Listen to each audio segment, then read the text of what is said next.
She told me we needed a break to work on ourselves.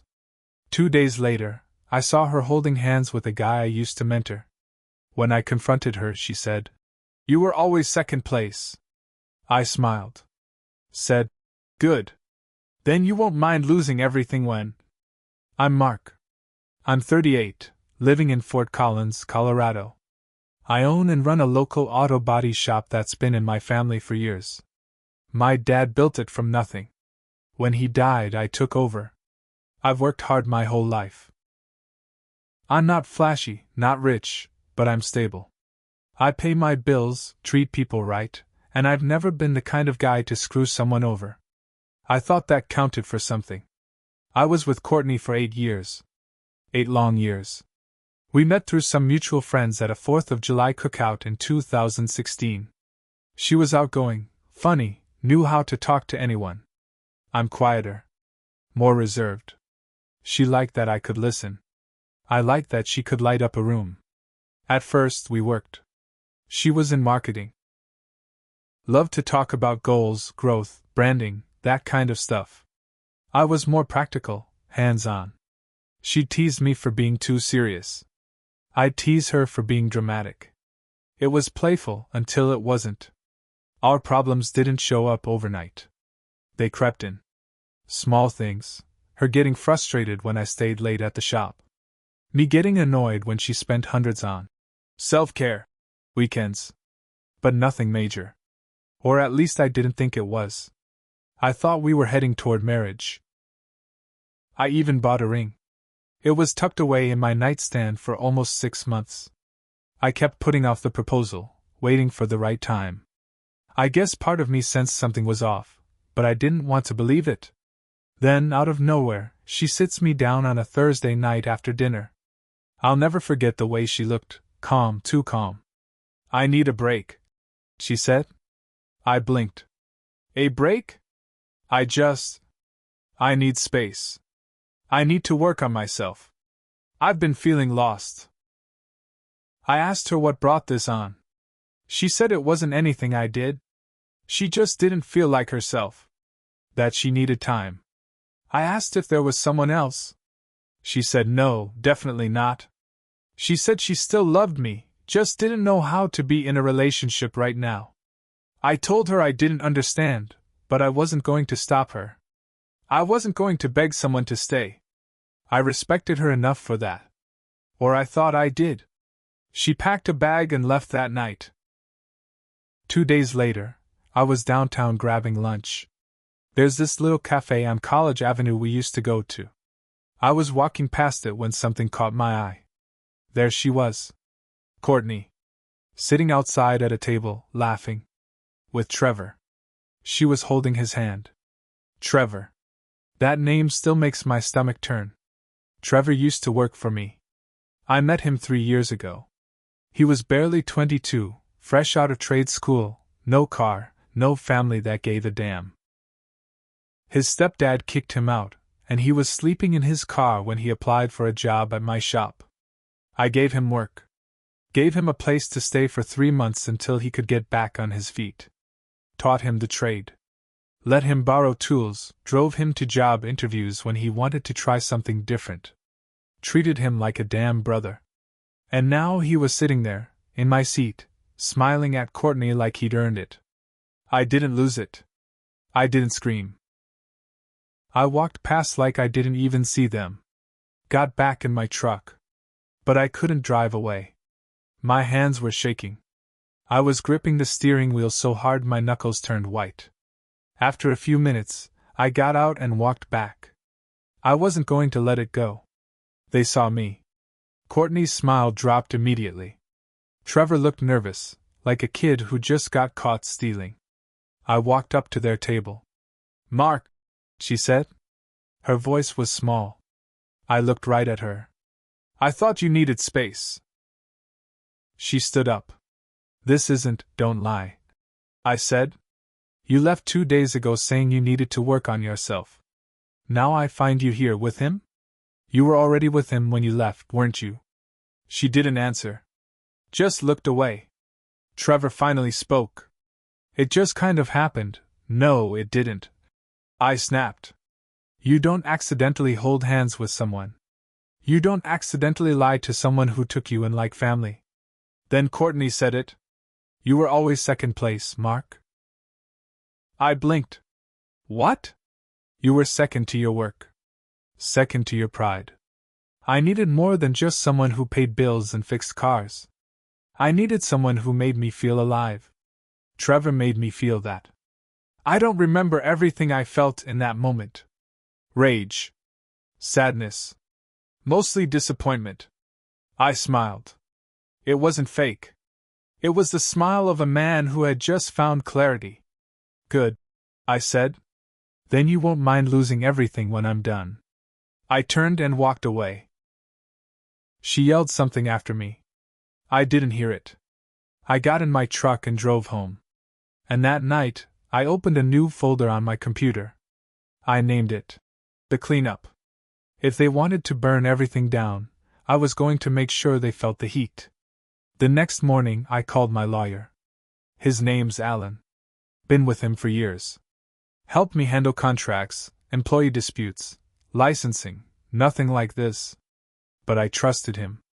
Need some advice, I told him. Personal this time.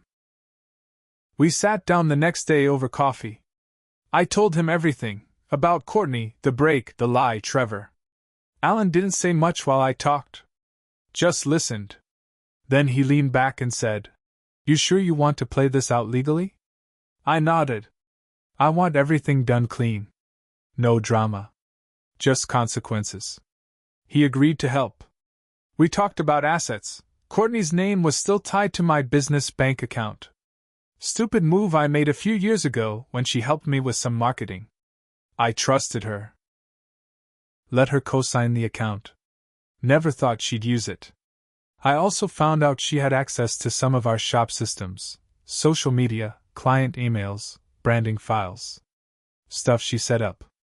Stuff she could screw with. So the first step? I locked it all down.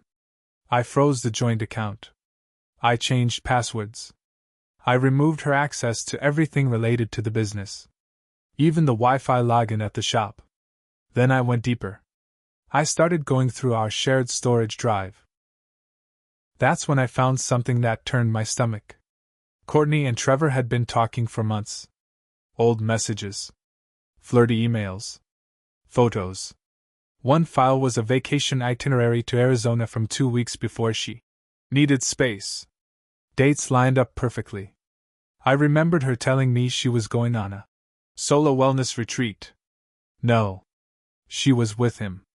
The kid I helped raise was blowing her back out in Sedona while I was ordering parts for a broken transmission and thinking about proposing. I didn't rage. I didn't cry. I saved everything. Every screenshot. Every date-stamped file. Every digital receipt. And I kept digging. I remembered something else. Trevor had borrowed $4,000 from me about 8 months ago to pay off an old credit card debt. He promised to pay me back once he got on his feet. Of course, he never did. I looked into it. He used that money to help put a down payment on a motorcycle. I found the receipt in a folder Courtney had forgotten to delete from her Google Drive. They'd been planning their new life for months. Courtney still had clothes in my house. She still had a few boxes in the garage marked seasonal stuff. So I boxed it all up. Every piece of her. Every last candle, hoodie, picture frame, everything. I didn't touch her stuff, didn't damage anything. I packed it carefully, sealed the boxes, and stacked them in the front yard with a tarp over them. Then I sent her a text. Your stuff's in the yard. Pick it up by Sunday or it goes to Goodwill. Your name's off the accounts.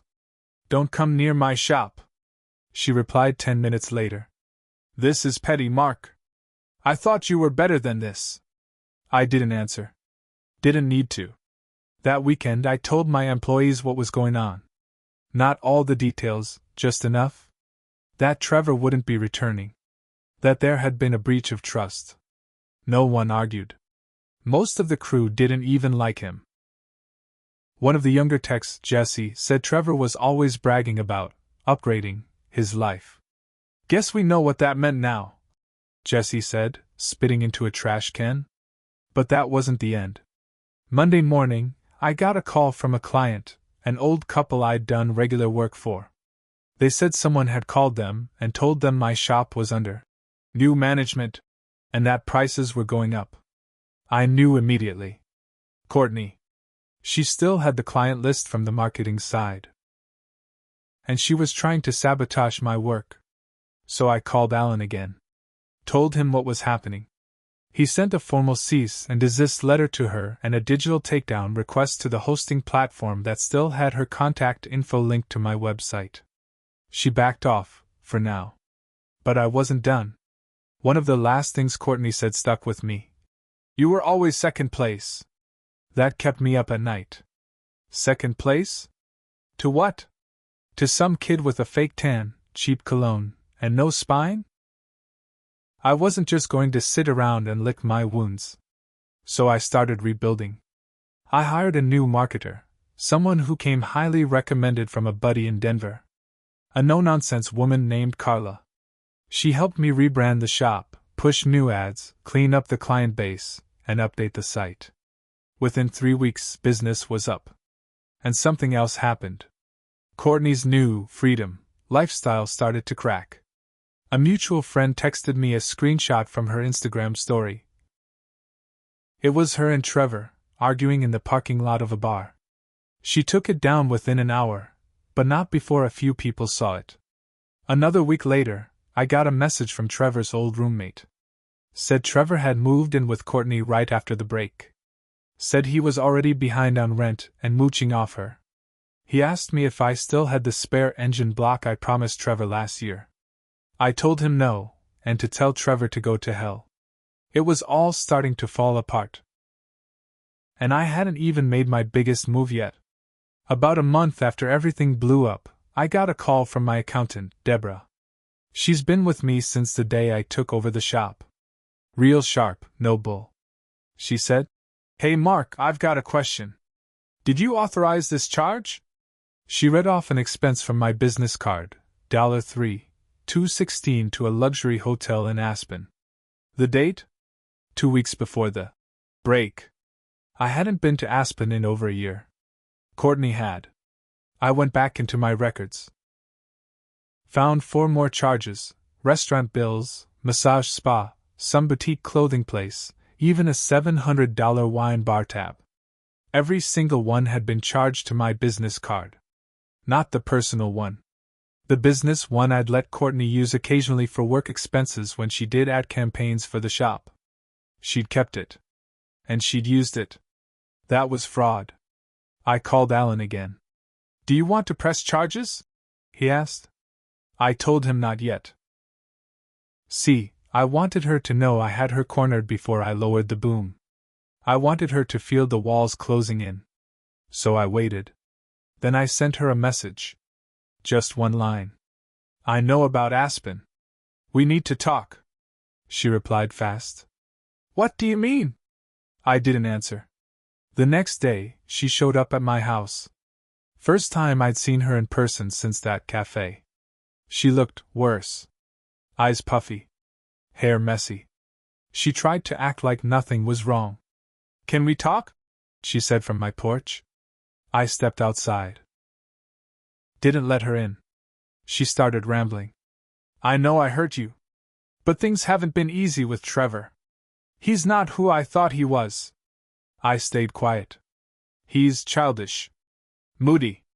He doesn't want to work full-time. I'm basically paying for everything." I folded my arms.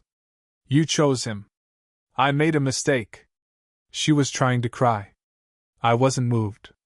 Then I said, "You used my business card 5 times. Her face went pale. I laid it out. The charges. The screenshots. The receipts. The dates. "I have it all, Courtney. You stole from me." I didn't mean to. You thought I'd never notice. You thought you could run around with the kid I raised, use my money, and live off what I built."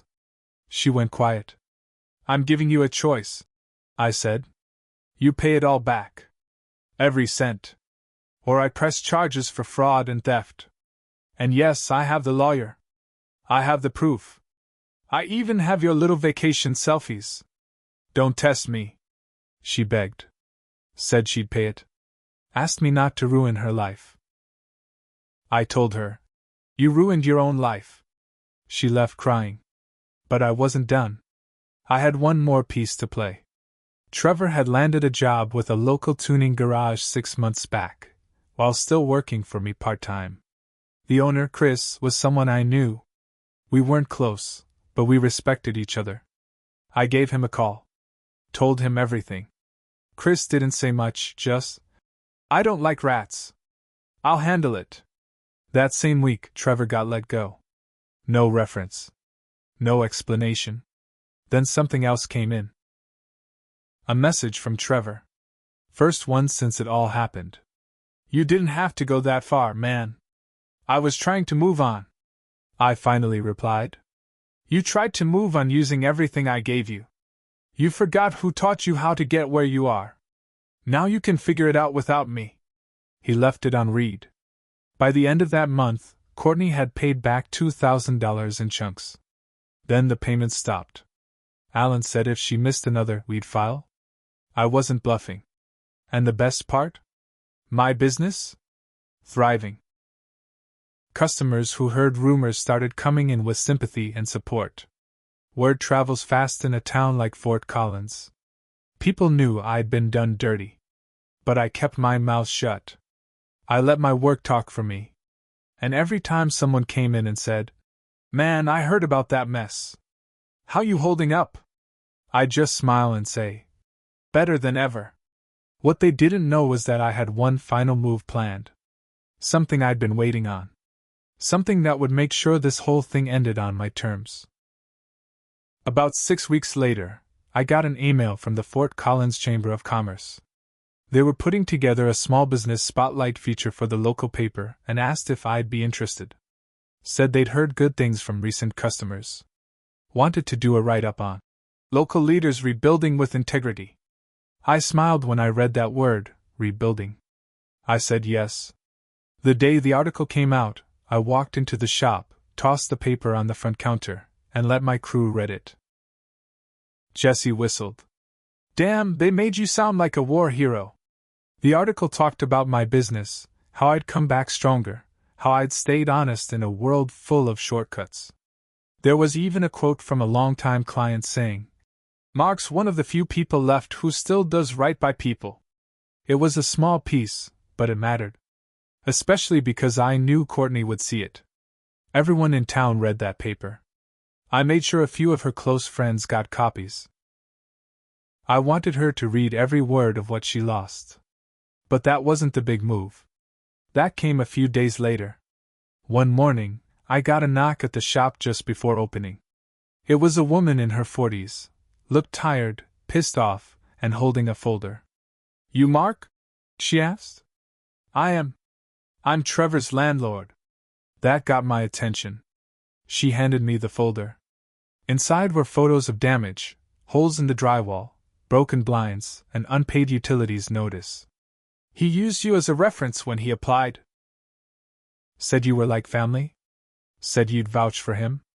I didn't say anything. She kept going. He hasn't paid rent in 6 weeks. His girlfriend bailed 2 nights ago, cleaned out the place. Left him behind. I raised an eyebrow. Courtney left? Ran off with some guy who drives for DoorDash. I found Trevor sleeping on the floor when I came to serve notice. He said he was gonna get back on his feet soon. I looked at the pictures again. Then I looked her in the eye. I'll give you a signed statement. He's no longer my employee, and I absolutely do not vouch for him. She thanked me and left. I stood there for a long minute after the door closed. It was happening. The last piece was falling. But there was one more step. The thing I'd been saving. Courtney never knew I kept the ring. The one I bought before she left. $6,400. Custom design. I couldn't return it because I waited too long. It sat in a box for almost a year. Until I had an idea. I reached out to a local jeweler who does redesigns. Told him I wanted to melt it down. Reuse the diamond in something else. He asked what kind of piece I wanted. A keychain, I said. He laughed. You serious? Dead serious. He made it. Took 2 weeks. It was silver. Simple. Had the diamond mounted in the center of a gear from a busted transmission. I told him to engrave one word on the back. Lesson. I attached it to my shop keys. Now every time I unlock my office, I remember. Not just the betrayal. Not just the loss. But what I gained. Self-respect. Clarity. Peace. Courtney tried texting me again in the fall. Said she wanted to talk. I didn't respond. Trevor showed up at the shop once, weeks after that. He looked like hell, skinny, tired, hoodie-stained. He asked if there was any chance I could give him work again, just part-time, until he found something else. I looked him straight in the eye. Trevor, I gave you a chance when you had nothing. I gave you shelter, food, skills, trust. You threw it all away for what? Some easy shortcut with a woman who couldn't tell loyalty from lust? He stared at the ground. I can't help you. Not anymore. You're not a kid now. You're a man. And men live with the messes they make. He left without another word. Haven't seen him since. As for Courtney, last I heard she was living in Denver, working a low-level sales job she hates. Mutual friend said she's bounced through 3 relationships since Trevor. None of them lasted. Always looking for the next big thrill. Never willing to fix what's broken in herself. And me? I'm good. Business is strong. My crew's loyal. I've got new friends, more time for myself, and peace. Sometimes people ask me if I'd ever take her back. I just laugh. You don't go back to a fire once you've learned how to build a home from the ashes. She told me I was second place. Funny thing is, second place is still ahead of last. And that's exactly where she ended up.